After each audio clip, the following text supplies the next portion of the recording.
할렐루야. 9월 2일 토요일 아침 묵상입니다. 오늘은 시편 5편 말씀을 통해서 함께 은혜를 나누고자 합니다. 시편 5편 1절에서 12절까지 말씀을 함께 읽겠습니다.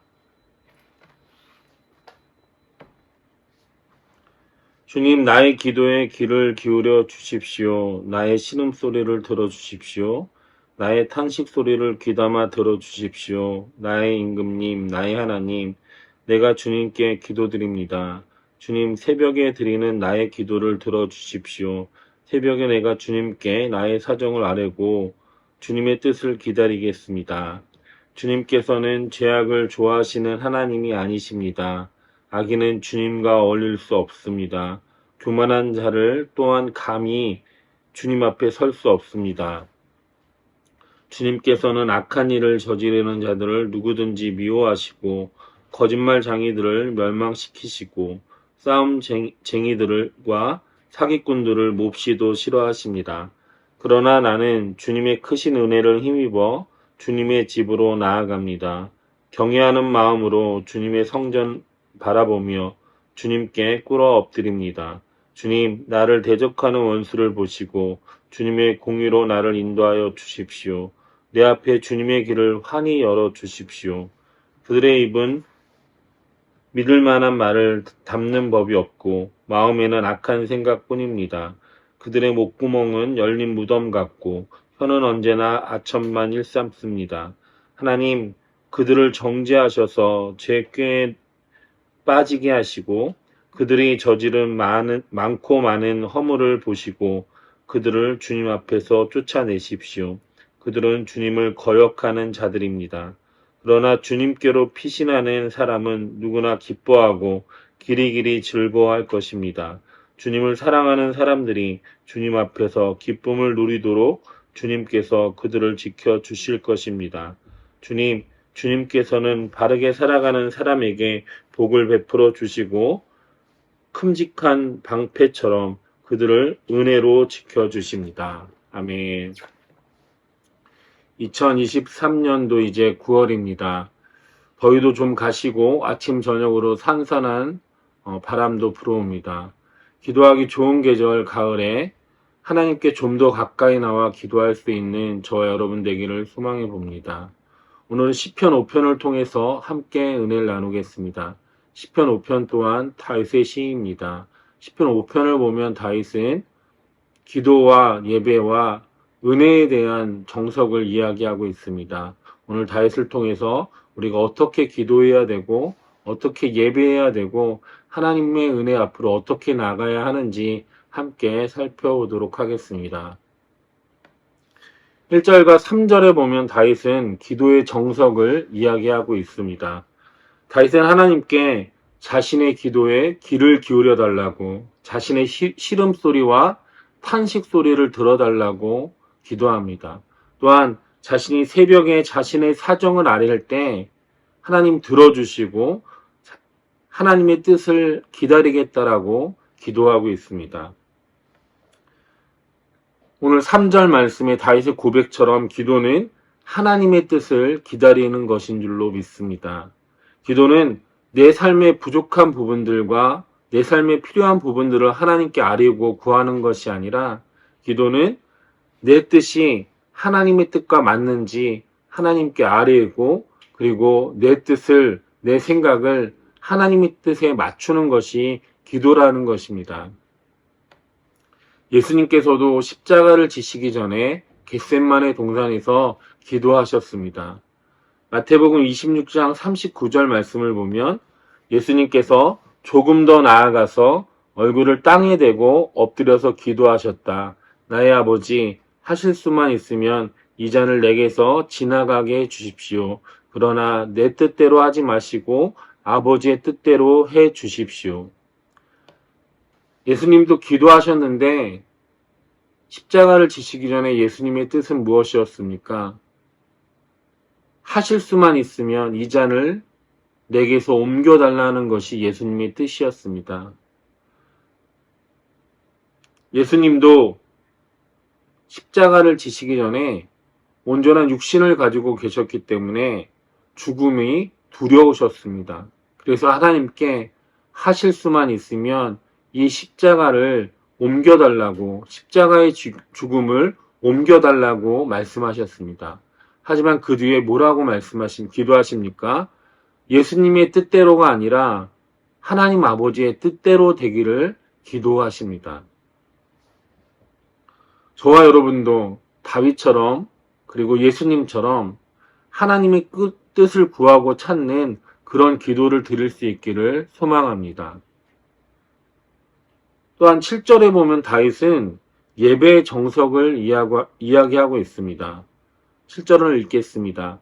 그러나 나는 주님의 크신 은혜를 힘입어 주님의 집으로 나아갑니다. 경외하는 마음으로 주님의 성전을 바라보며 주님께 꿇어 엎드립니다. 라고 고백합니다. 예배는 다윗의 고백처럼 하나님의 은혜를 힘입어 하나님을 경외하고 성전에서 찬양하며 경배를 드리는 것, 그것이 바로 예배입니다. 예배는 기본적으로 하나님의 은혜 가운데 나아가는 것, 하나님을 경외하는 것, 하나님을 찬양하는 것이 바로 예배입니다. 저와 여러분이 다윗처럼 예배하기를 소망해 봅니다.